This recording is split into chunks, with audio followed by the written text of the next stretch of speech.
Good morning, everyone, and welcome back to AJ 118. This is Community Policing or Community and the Police.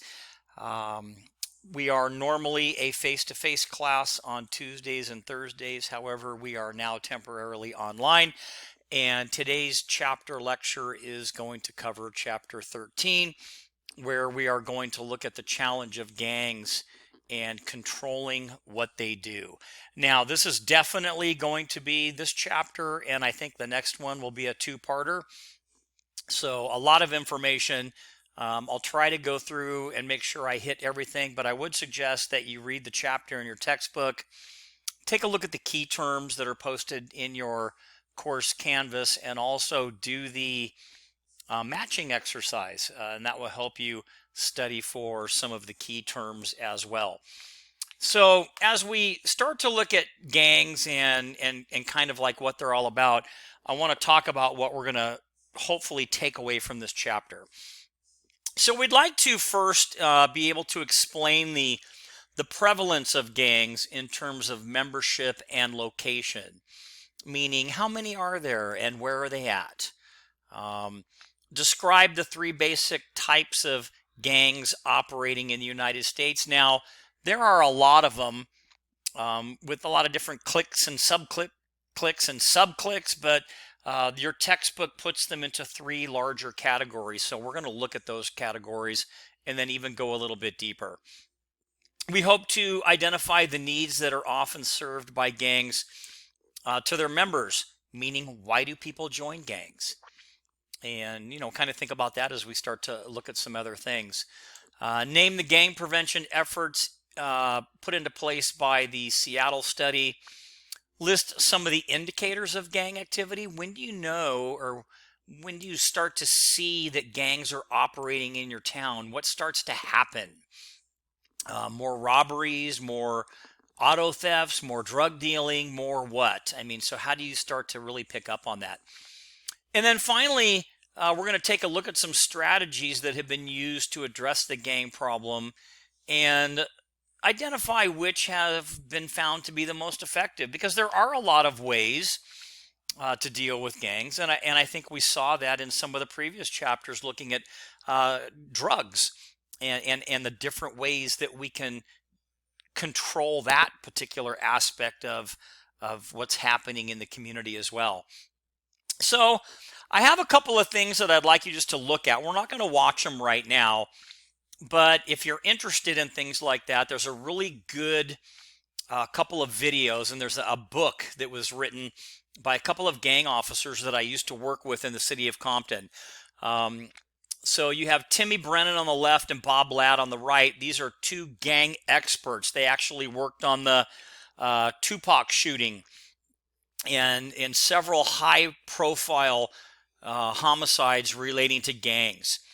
And there's a book that they wrote, and it's super interesting. It's not very expensive, but there's also an A&E special where both Bob and Tim have some cameo appearances and talk to you a little bit about gangs. But it talks about gangs during the time of hip-hop in Compton as that music was starting to come up and what was happening around there. It's a really, really cool show, and I think you would really like it. So it's on A&E, and it's streaming on the computer, and I have some links to that, and you can watch it if you want.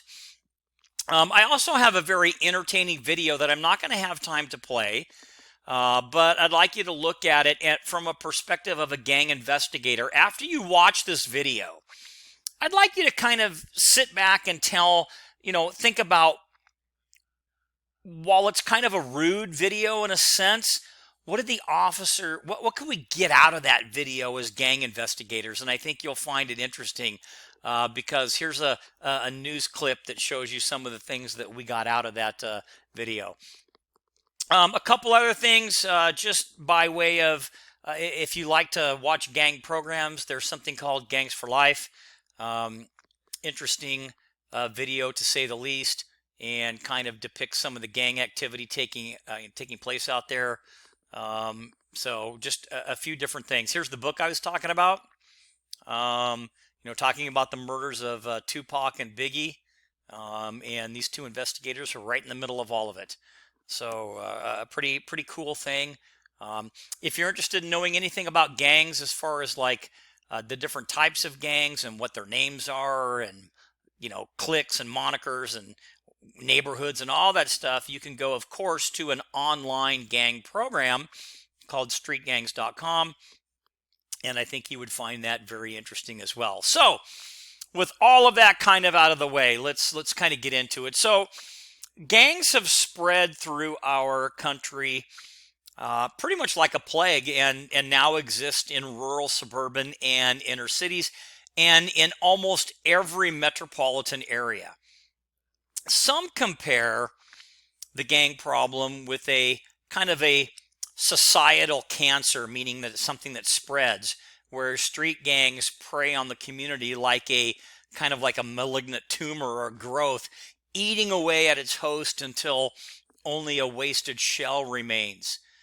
The fact is, gangs use harassment, intimidation, extortion, and fear to control their territory. And there have been daily countless news stories that depict the tragedy of gang violence.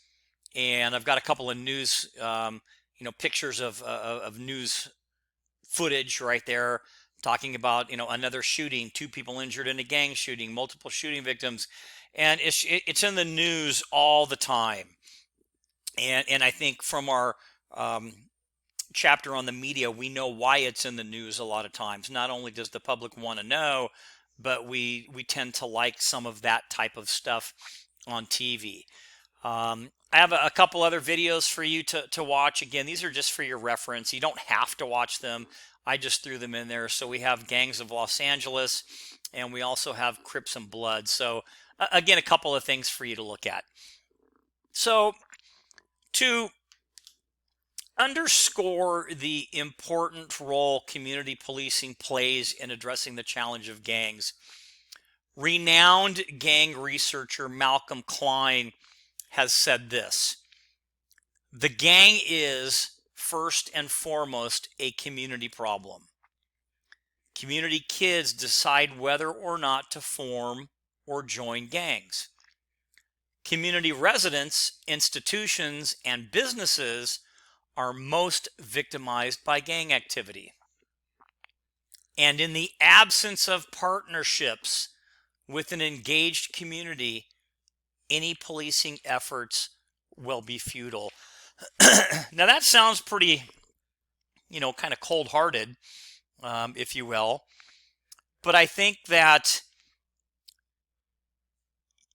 having that sense of community, whether it's for information or whether it's for services or whether it's for anything else, it would be tough for the officer alone to deal with all of the gang problem. And hopefully that statement kind of makes sense.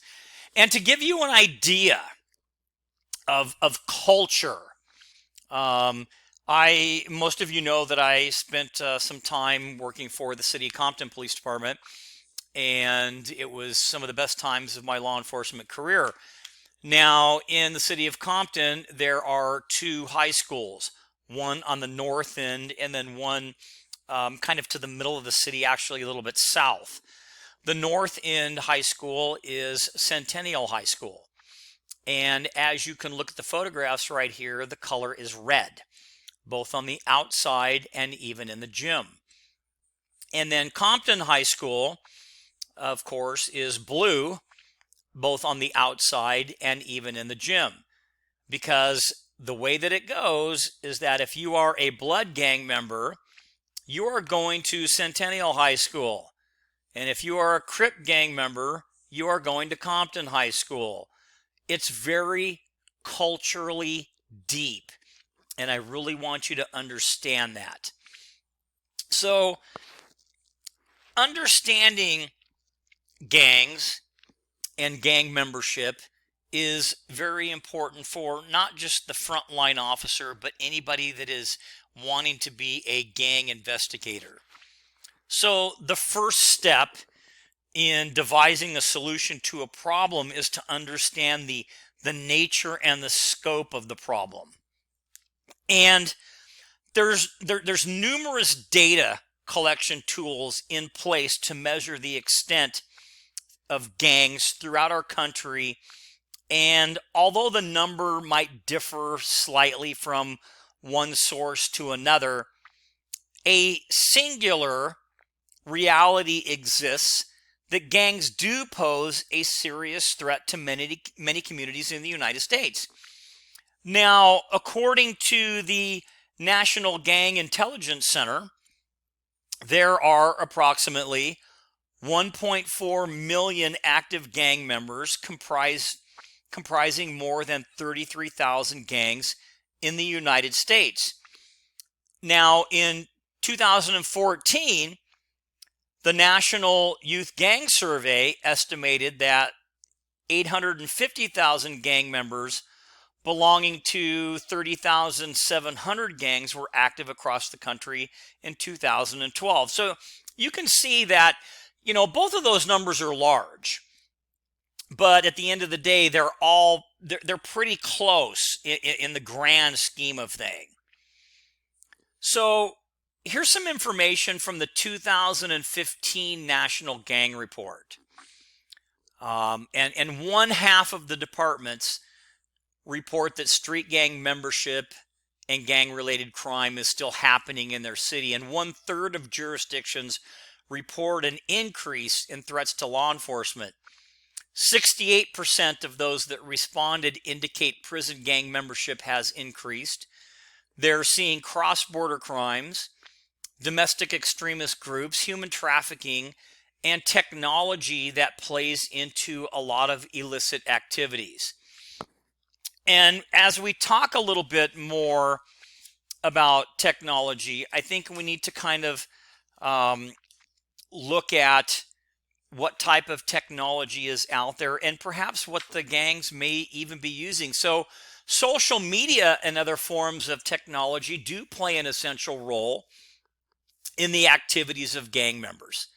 I mean, face it, they're people first, and they're going to have phones just like everybody else is. And over the past few years, gang members' utilization of technology, social media, has risen significantly. And the same technology is also helping law enforcement in their investigations. So, the use of cell phones to conduct drug sales or to send pictures back and forth or pertinent information. So there's a lot of technology that the gangs are using out there. And kind of an interesting thing here. Here's a chart talking about social media platforms most frequently reported to be used by prison gangs. Now, I know that's kind of weird because you're probably saying, well, prison gangs, how do they get phones? Well, you'd be surprised, but Facebook, while they're in prison. Now, if they're prison gang members and they're outside, they're still going to be communicating. So you have Facebook, number one, YouTube, Twitter, Instagram, Google, Snapchat, Flickr, WhatsApp, Mocospace. I mean, so there's all these different things. So technology is being utilized out there. And when you talk about social media, this is a picture of a group of gang members that was taken from somebody's Facebook. And I'm not going to tell you who because it was an investigative case. But a lot of times on social media, these gang members will get together and they'll flash their money and flash their guns and flash their gang signs and wear their colors. And these are great investigative tools for law enforcement because we can use that later on when somebody denies that they were a gang member, or perhaps one of these individuals in this picture are on probation or parole and they're not supposed to have a gun anyway. I mean, so again, a very good investigative tool. So let me kind of give you some information, kind of walk you through a little case, if you will, so you can see the essence of how brutal this type of crime can be. So, and it's a social media thing, and I'm not sure if I have the video. I may have to click back into it and find it, but I'll see if I can find it. But here's a case that occurred back in 2014. And it was nighttime, and the victim was walking to the bus stop to go to work. And as the victim was crossing the street of a large intersection, the suspects happened to see the victim, and they're from different gangs, so they recognize. And the suspects end up parking around the corner. Well, they approached the victim on foot by going through an apartment complex area. And the main suspect runs up to the victim with a handgun and shoots the victim. The victim is struck 7 times. The other 2 suspects hold the gate open and for the main suspect, and they all take off. Now, during the walkthrough of the crime scene, investigators located some video surveillance, and they identified through surveillance 3 suspects. And one suspect had a very distinctive jacket. The second suspect had a distinctive red sweatshirt with a logo on the front and a blue hat.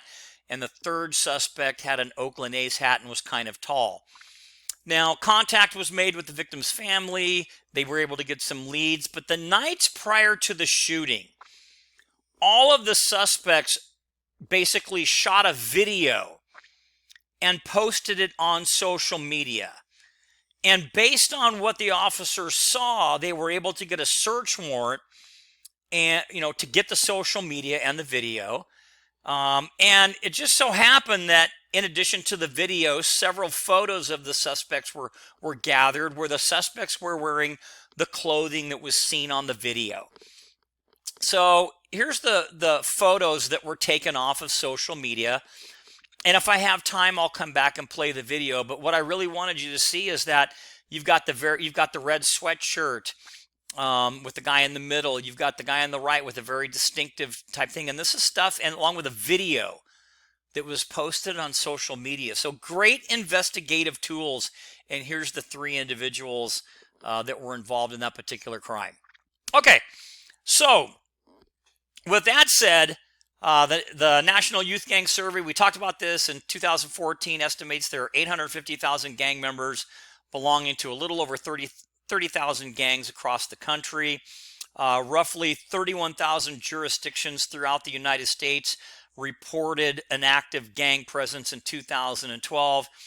And survey results show that gang activity remains concentrated primarily in urban areas, which would be more the inner city.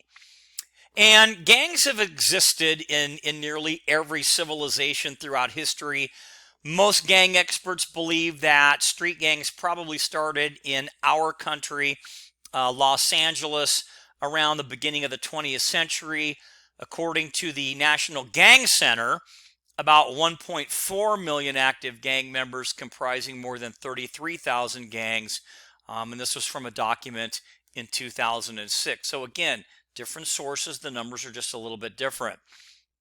And here you can look at a chart talking about the prevalence of gang problems by area type, whether it's larger cities, you can see as kind of the number 1, suburban, which would be like the, kind of the city, but almost on the outskirts.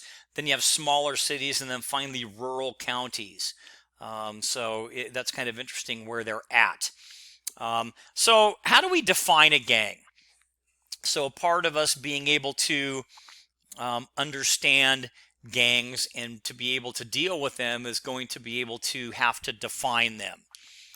And defining a gang is not always simple and straightforward because there does tend to be some discrepancies depending upon which code you're looking at, which state you might be in, etc. So an important problem in studying gangs is the lack of a common definition among local, state, and federal agencies, which then might result in a discrepancy between reported, gangs and how many, etc. So what is a gang? Well, let's kind of take a look. So the current federal law, Title 18 USC Section 521A defines a gang as, and you'll see commonalities in some different definitions that I'm going to show you. So this is the Fed law. An ongoing group, club, organization, or association of 5 or more people, A, that has one of its primary purposes the commission of 1 or more criminal offenses, B, the members of which engage or have engaged within the past 5 years in a continuing series of criminal offenses, C, the activities of which affect interstate or foreign commerce. So that's the federal guideline. Now, the one guideline that we would use in California would be the California Penal Code. and it defines a gang under section 186.22 subsection F. And here you can see kind of the same thing, any ongoing organization, but with 3 or more members, with a common name, sign, or symbol, because you're going to see as we go on, gangs have certain signs and certain symbols to be recognized and to basically let people know who they are and where they're from, etc. Next, one of its primary activities is the commission of certain crimes. I'm not going to show you what all of those are, but there's several crimes listed in section 186.22 E1 through 25 and then 31 through 33. So a lot of different crimes. And that the members engage in a pattern of criminal gang activity. So that is the California definition. 34 states define a gang consisting of 3 or more persons. So kind of interesting, so kind of understanding everything together. 36 states refer to a gang as an organization, an association, or a group, because think about it. Do gangs have a culture? The answer is going to be yes, and we'll talk about that. And then 27 states include a common name, identifying sign, or symbol as identifiers of gangs in their definition. So a lot of different definitions of a gang, but a lot of them cross over. And those things kind of, what's in one definition might be in another, or some states have this and some have that. So actually kind of an interesting thing. So for our particular lecture, for this particular text, gangs are defined as a group of people who form an ongoing allegiance for a common person or purpose, and engage in criminal activity. So the 186.22 section is important to know, but your textbook defines gangs as a group of people who form an ongoing allegiance for a common purpose and engage in criminal activity. So that's the definition of a gang. Now, when we talk about gangs, it would be kind of remiss if we didn't talk about another way that they are identified. So we have a definition, but again, for this discussion, a gang is defined as we said, but gangs are also frequently identified by name, turf, or territory, even signs and symbols, or even numbers. So what's a turf? Well, what is turf? Well, turf is the area or territory occupied by a gang, and a lot of times marked by graffiti. And the reason they do that is so they can show everybody that this is their turf. And you can tell the difference between Crips and Bloods usually fairly easily, because up here the spray paint is in blue, which is more towards, that's the color of Crips. It's not going to be red. And then down here you have the Bloods that are spray painting, or the Pyrus, either one, which is red, and it's not the color. It's opposite. So here, this is Treetop Pyru. And one thing that's interesting, even if if there's a letter, and we'll talk about reading graffiti, but I want you to kind of see this. Anytime that there's a P or a B, so Blood or Pyru, or some other letters that happen to affiliate themselves with Bloods, they're going to cross it out. So you'll see B's are crossed out, even though they wrote it. Okay? Isn't that kind of interesting? You see the L's are crossed out. The P's are crossed out. Down here, the same thing. C for Crip, that's crossed out. So even though it's in their name, this guy's name, this moniker, his name is Pop Rock. Well, they're going to cross out the C because C stands for Crip. So it's kind of interesting. We'll talk about how graffiti is the newspaper of the street, and we'll look a little bit more about that. So again, turf, area occupied by gang or marked by graffiti. Here's a picture of kind of downtown LA, and Compton, if you will, surrounded by Southgate, Linwood, Gardena, Inglewood, etc., and which major gang might be occupying that. So here's kind of a bigger thing. And again, I showed you that website, streetgangs.com. You can go there and find a lot of information as it relates to all the different types of gangs, whether they're Asian, Hispanic, African American, or what have you. So with that said, we'll move into how the book breaks down the types of gangs.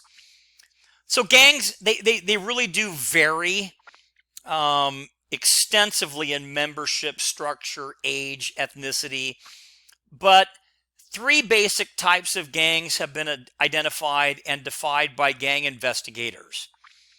And that would be street gangs, those that operate on the street, kind of makes sense. Prison gangs, those that operate, self-perpetuating gangs in the prisons. And then outlaw motorcycle gangs, and we'll kind of take a look at each one of those, okay? And then there's even a subgroup. Remember, there's youth gangs and different stuff like that, but we'll talk more about that as we kind of go through. So what's a street gang?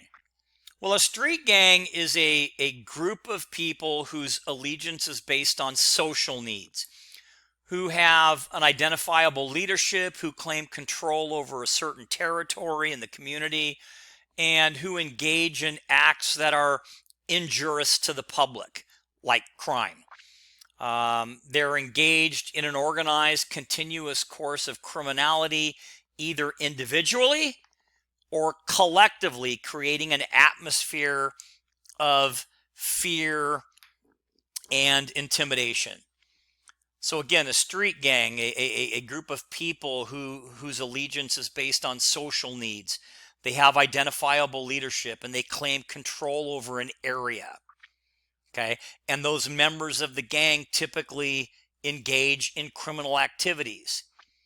Now, most law enforcement agencies prefer the term street gang because it includes juveniles and adults and designates the location of the gang and most of its criminal behavior. For criminal justice policy purposes, a youth gang is kind of a subgroup of a street gang, and that may refer to like juvenile cliques that are within a gang. So just know that a youth gang is kind of a subgroup of a street gang. But that doesn't mean that street gangs don't have kids in it, okay? So hopefully I'm kind of making sense and not confusing everything. So street gangs, they form on the streets and they operate on the streets and in the neighborhoods. So that's pretty easy for us to figure out. Youth gangs, as I said, a subgroup of a street gang and usually refers to a smaller clique within the gang. Question, are most gang members juveniles? I'll let you kind of think about that for a second and try to get an answer. The answer is no. The average age is 18 to 24. Remember, a juvenile in California is anyone under 17. So, or 17 and under, sorry. So under 18. So 17 and under. All right, so a little bit on gangs and gang membership. Let's start off with the different types of gangs, if you will, and different ethnicities and things like that. So we'll start off with Hispanic gangs. So between 1910 and 1925, there was a very large influx of immigrants that arrived from Mexico, which later formed rivalries and some gangs. And in the 1930s, brought some families from places like Arizona, New Mexico, and Texas. And as they came out, they started claiming territory. And one thing that you'll see about Hispanic gangs is that they are very, it can be like cultural. And there's a lot of history. And a lot of times it might even be what we call a system of tradition, meaning that the father's father's father was a gang member and that father was a gang member, therefore I am too. So there's a long history sometimes of tradition. And so hopefully that makes sense. And just, to give you a couple of gangs by name that you may have heard of, MS-13, these are definitely the most dangerous and feared and one of the larger organized crime type gangs, if you will. Some more localized would be 18th Street or Latin Kings. Those are larger groups. And to give you some photos of kind of what some different gang members look like. Now, they don't all walk around with the tattoos that you see in the upper left. Okay, but some of those MS-13 gang members, again, especially the prison gang members, are very, very brutal. They are heavily involved in criminal activity to include drugs, gun running, and other crimes, robbery, homicide, etc. So moving into African American gangs, also existed in Los Angeles for many years, founded in 1969 in Los Angeles, California. The Crips are primarily an African American, not exclusively, but primarily street gang that was formed to battle some of the other neighboring street gangs. This gang was founded by Stanley Tookie Williams and Raymond Lee Washington, who decided to merge their local gang members who were mostly 17, so a bunch of juveniles together, and in order to protect themselves against the other gangs, they joined together. And here's an example of Crip gang members. And again, remember we talked in the prior chapter about drugs and guns, and well, a lot of times when you're dealing with gang members, you're going to see the same thing. You're going to see drugs and guns, etc. And they're very identifiable. If you look in the upper left, this is, as you can see, it's Kelly Park in the city of Compton. So the name of this gang would be Kelly Park Crips.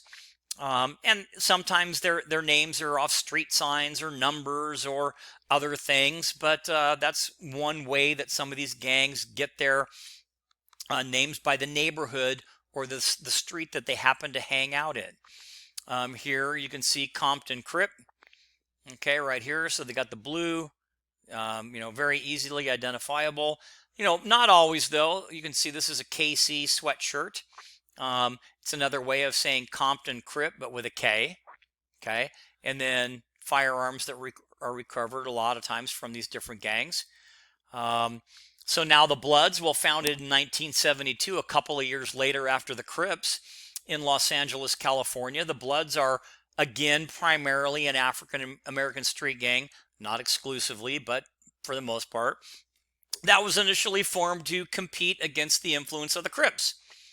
And it pretty much started when Raymond Washington, one of the Crips founders, and several other Crip members confronted Sylvester Scott and Benson Owens. And after the confrontation, Scott established the Piru Street Gang, known to be the first Blood Street Gang.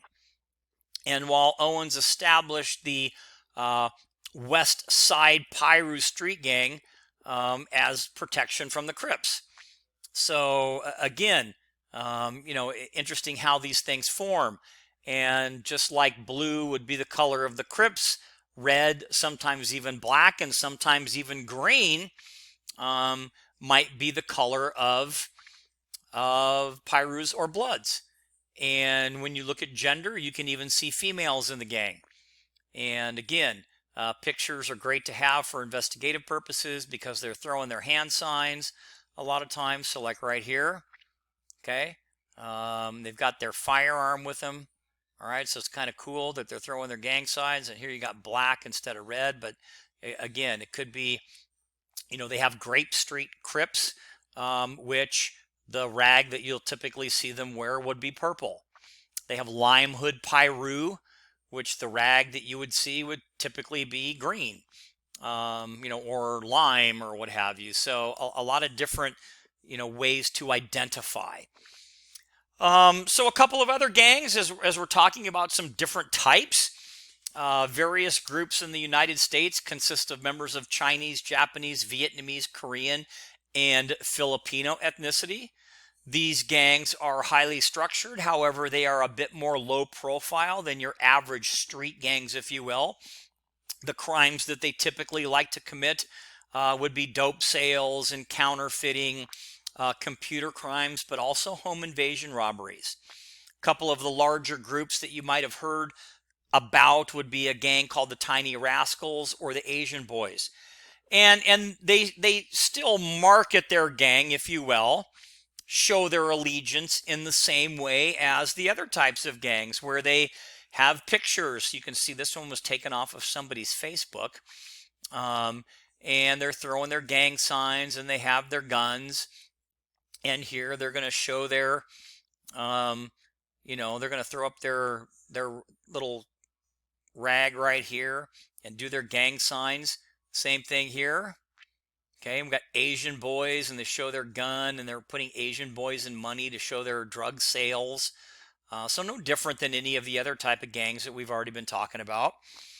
Well, what about white gangs?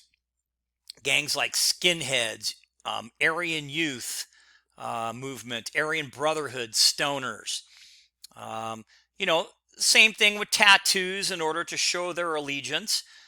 They do other types of crimes and what have you, but it's important that we know the different types of gangs that are out there and pretty much what they're doing. Women in gangs, although gangs and gang membership remain predominantly male, female presence continues to be on the rise. Initially, women in gangs, they were used as ways to send messages and contraband into prison to help hide gang members that were wanted by law enforcement and other things like that. But now you're starting to see gangs, women in gangs that are actually participating in the same types of criminal activity that the actual gang members themselves are doing. There are what we call these criminal syndicate type gangs.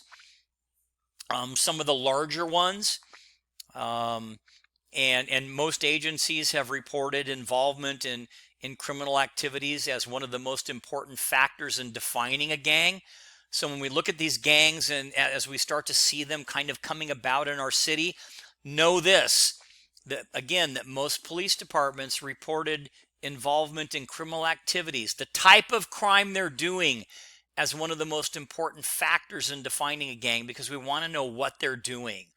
What is the types of crimes that they're committing, so we can investigate things a little bit quicker. Prison gangs. These are criminal organizations that originate in the penal system, in custody, in prisons.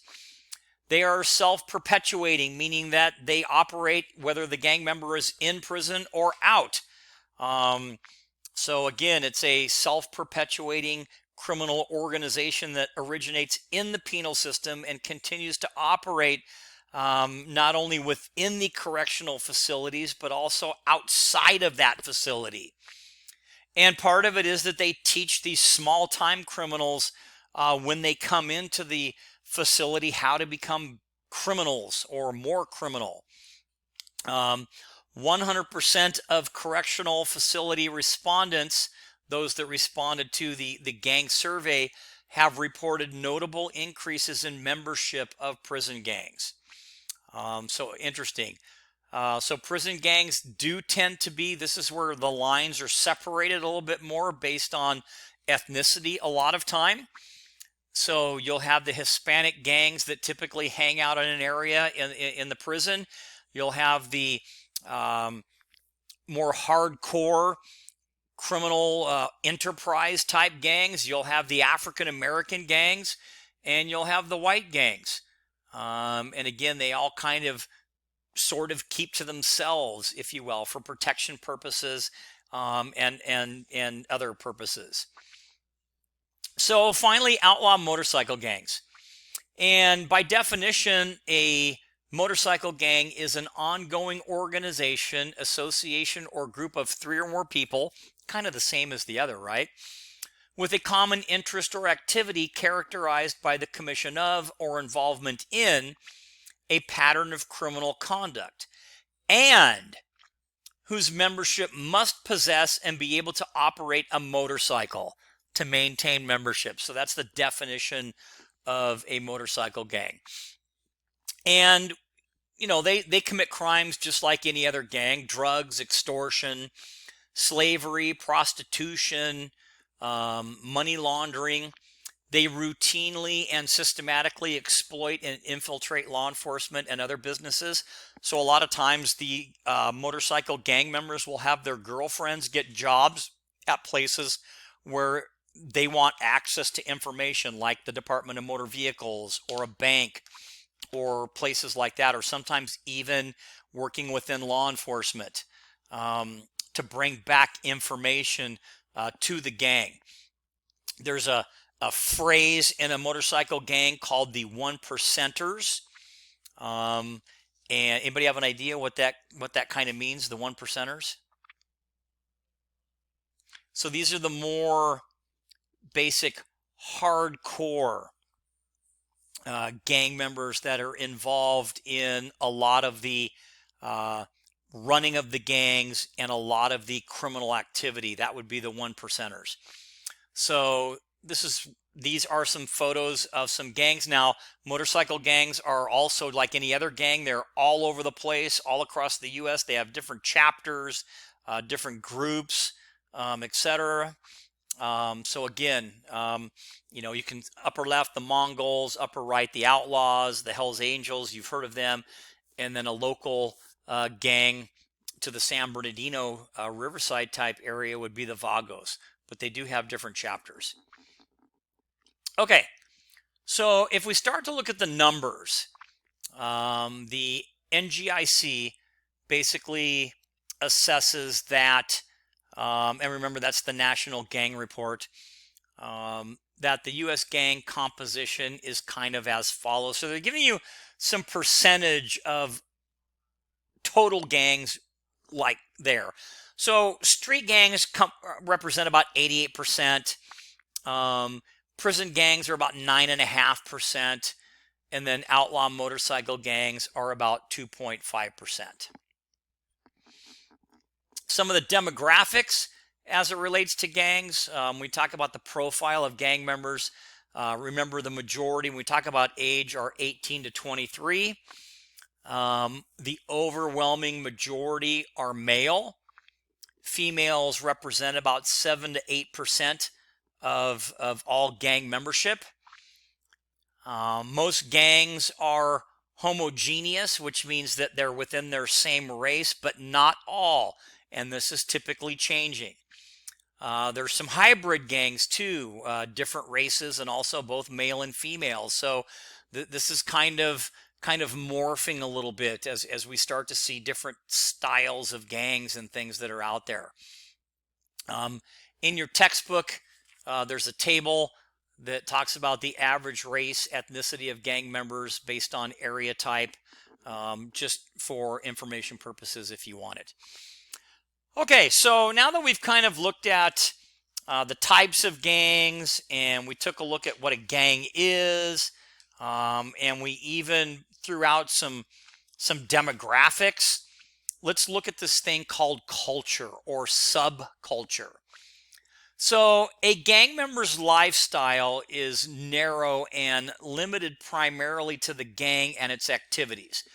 Members, because of that, members tend to develop a very fierce loyalty to each other and their gangs and become locked in the gang's lifestyles, the values, the attributes, and the behavior, often making it very, very difficult to break away from the gang because really that's kind of all they know.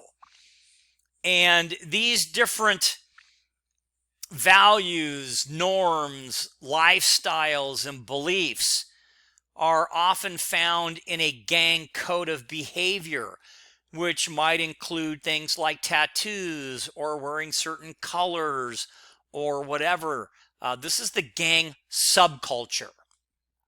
A lot of it has to do with violent victimization, but they also have a code of behavior.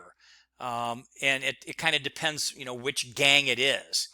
So they would have their own way of identifying each other. They have their hand signs, their way of dressing, their gang name, their tattoos, etc. This is the subculture or some characteristics of gangs. When it comes to gang names, as we're still looking at characteristics, gang names can vary from the very colorful to the very straightforward.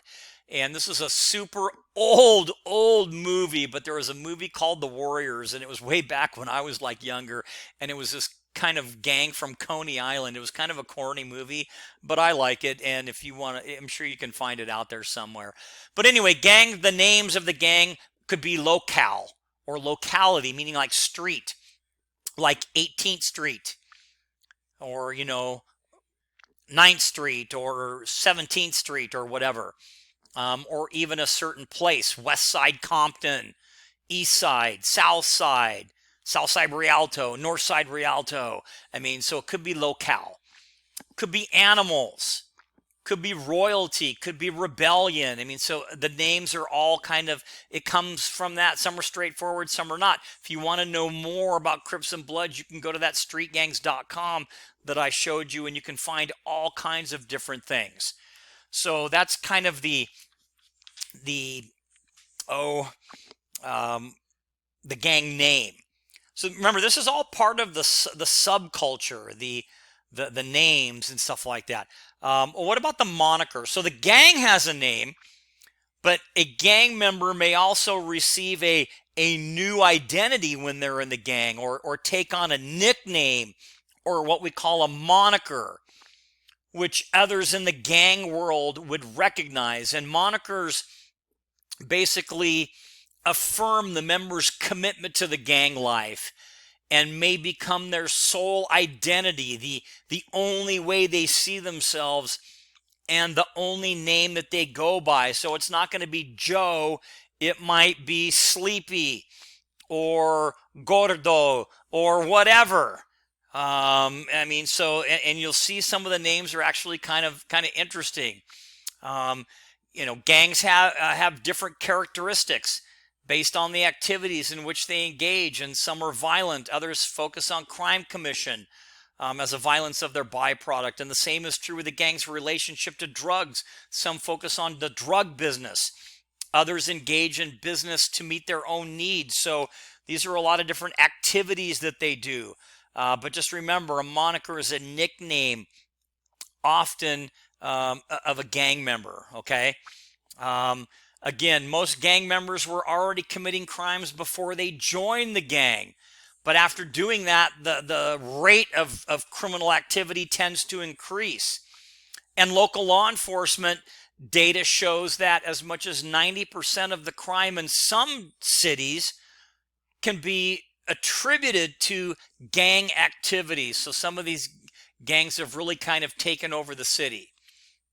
So although much violence is linked to disputes over drug territory and enforcement of drug debts, other crimes include things like auto theft, identity theft, burglary, assault, home invasion robberies, drive-by shootings, homicide, weapons, and more. So these gangs, again, in the criminal activities, they're out there committing all kinds of different things.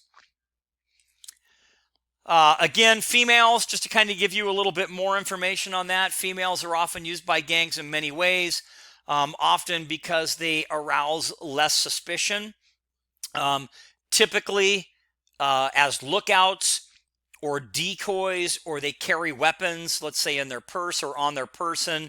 Most officers are less likely to search a female than they are a male. They'll bring information in and out of the prisons. They hide other gang members that might be wanted by law enforcement, and a lot of times they're drug dependent, and the gangs supply them with those types of drugs that they need. So here again, we talk about law enforcement reports of gang activity, just a little chart that's in your book. So when we talk about youth, and maybe why youths join gangs, or some of the issues relating to youth and gangs, well, there's a big impact on the community. And the reason for that is a lot of these gangs take over public housing areas. They take over membership, and the criminal activity tends to get higher. They expand communication networks. Their changing immigrant population has a major impact. And then, of course, when you get all that together, you're getting more drug trafficking and related violence as well. So why do people join gangs? Well, for different reasons. One could be identity. One could be brotherhood or friendship. recognition, money, attention, or maybe even forced membership. I mean, think about the money part. It's very hard if you're growing up in a neighborhood that's poor and the local dope dealer has a pocket full of money and a car and gold chains and a girlfriend. It's hard to tell some young kid that selling drugs is not a good thing when you don't have anything. Does that kind of make sense? So these are some of the reasons why people join gangs. But belonging is the most frequently cited reason for joining a gang. On top of all of these other reasons, identity, brotherhood, recognition, money, attention, even forced membership, the sense of belonging is the most frequently cited reason for joining a gang. And again, I kind of talked about why kids join gangs. Well, if you grow up in a neighborhood where you don't have anything, it doesn't mean that you're going to be a gang member. That's not what I'm saying. What I'm saying is that it's hard to convince younger kids that having all this cash and gold jewelry and cars and girls, that that's a bad thing. So again, and if they don't have many opportunities in that neighborhood, they might be tempted to go into a different lifestyle than going to school, etc. Okay, so what are some things that we can do to prevent gang membership? Well, common sense suggests that preventing a gang problem in the first place is preferable to finding strategies to deal with such a problem after it happens. So getting to it beforehand, not waiting until it happens, if that kind of makes any sense, right? Research has identified risk factors associated with gang membership with implications for developing effective targeted prevention and intervention methods.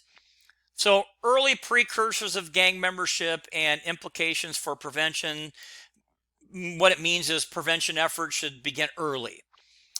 Prevention efforts should target youth exposed to multiple risk factors, and we'll look at those in a minute. Prevention efforts should address all facets of the youngsters' lives. There's a couple of programs out there called the GREAT program or the GRIP program. Cops and Kids, these are other programs that are out there to prevent gang membership. So when prevention efforts fail, it's important that communities recognize the presence of gang or gangs in their neighborhoods and take steps to address the problem.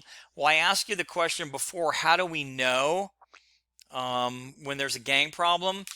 Well, here's some signs. Here's some indicators that would kind of show you that gangs are moving into the area.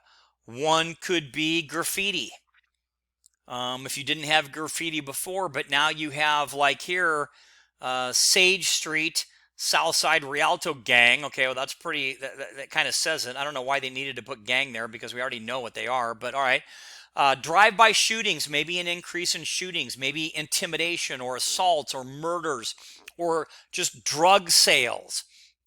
All of these are signs that you're starting to possibly see gangs kind of raising their ugly heads, if you will, and moving into those neighborhoods.